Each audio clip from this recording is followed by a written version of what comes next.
Premier match de qualification zone Afrique à la prochaine Coupe du Monde 2026 qui aura lieu aux États-Unis, au Canada ainsi qu'au Mexique. Et pour ce premier match, l'Égypte, les Pharaons ont affronté les requins de la mer Rouge, Djibouti. Un match au Caire en Égypte qui s'est soldé sur le score de 6-0 pour l'Égypte. Et on va voir les axes positifs, axes négatifs de ce match-là. Et avant de commencer, n'hésitez surtout pas à vous abonner si ce n'est pas encore fait. Vous êtes nombreux à regarder les vidéos sans être abonnés, donc faites-le, ça m'aide énormément, ça aide la chaîne à grandir.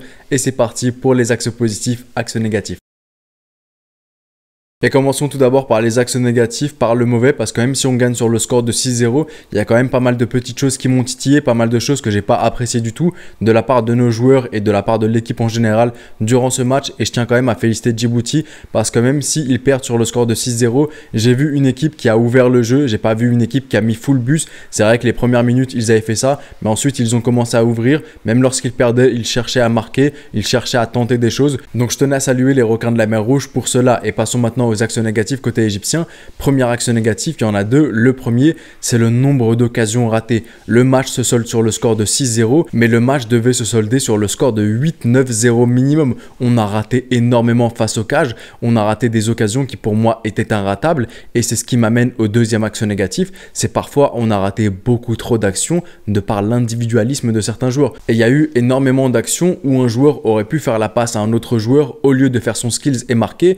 Et on aurait donc pu avoir un score beaucoup plus lourd pour avoir une plus grosse différence de but. C'est vrai que là je fais le gars hyper gourmand, on a déjà plus 6 de différence, mais c'est toujours mieux d'avoir beaucoup plus, et surtout au vu de l'effectif qu'on avait sur le terrain, au vu du 11 de départ et au vu des joueurs qu'on a fait entrer en jeu. Et je trouve ça vraiment dommage, un joueur comme Omar Marmouche par exemple qui frappe énormément au lieu de faire la passe. Certes, je comprends pourquoi il frappe, il manque de confiance en sélection nationale, il a besoin de marquer son but, il a besoin de prouver, mais je pense que tu as atteint un certain âge et ça fait 2 ans maintenant que tu es en sélection nationale. Tu as la maturité nécessaire pour comprendre qu'une passe décisive à un joueur démarqué vaut tout autant qu'un but que tu auras marqué toi. Donc je pense qu'il y a une remise en question à faire, une certaine maturité à avoir de la part de nos joueurs qui doivent comprendre qu'une passe décisive à un joueur démarqué vaut tout autant qu'un but et que la priorité justement c'est pas ton petit but à toi mais bien la victoire de l'équipe.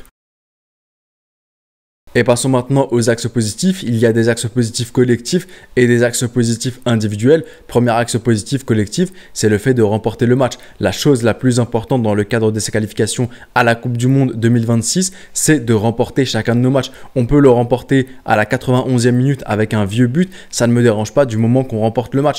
Aujourd'hui, on remporte le match, on a les 3 points, on est à la tête du groupe. Certes, le Burkina Faso et la Guinée-Bissau n'ont pas joué leur match, mais aujourd'hui, on est premier du groupe. Deuxième chose, la différence de but, on est à plus 6, on a marqué 6 buts, 0 encaissé, ça donne de la confiance, ça en donne énormément. Aujourd'hui, on creuse l'écart. En cas par exemple d'égalité avec le Burkina Faso, la différence de but sera la première chose qui va nous départager.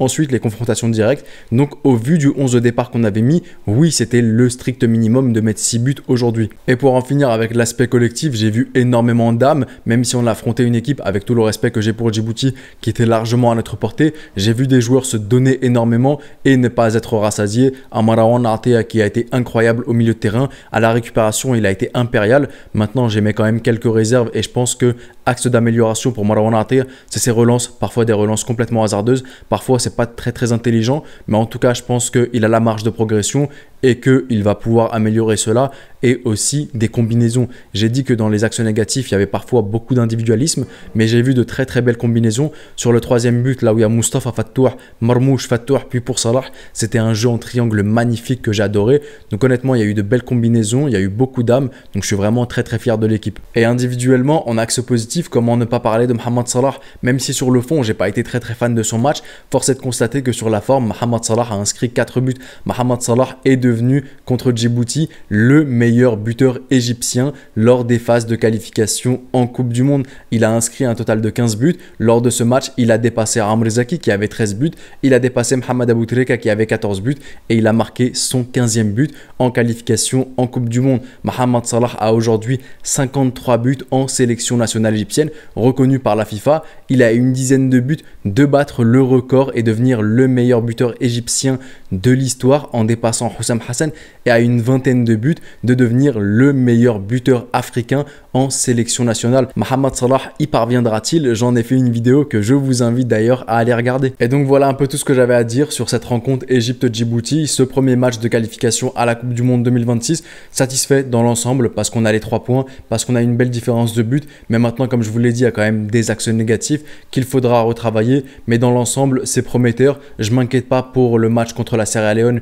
qui aura lieu au Libéria. C'est plutôt convaincant de ce que j'ai vu aujourd'hui et de ce que j'ai pu voir lors du match Éthiopie-Sierra Leone. Ça avait pas l'air si fou que ça, et normalement si on prend ce match au sérieux et qu'on se donne tout autant et encore plus que contre Djibouti et qu'on met par exemple des gars peut-être un peu plus fins avec le ballon comme Imam Achour, d'ailleurs qui n'a pas joué ce match-là, je pense que ça peut faire un très beau score aussi, peut-être un petit 3-0 comme ça, et on peut creuser encore l'écart de la différence de but. J'espère que ce sera le cas. À vous de me dire si vous avez été d'accord avec mes axes négatifs, mes axes positifs. Rajoutez-moi des axes négatifs, des axes positifs. Si vous en avez, je me ferai un plaisir de tous vous lire. C'était le petit pharaon, prenez soin de vous et de vos proches et je vous dis... Arrivederci.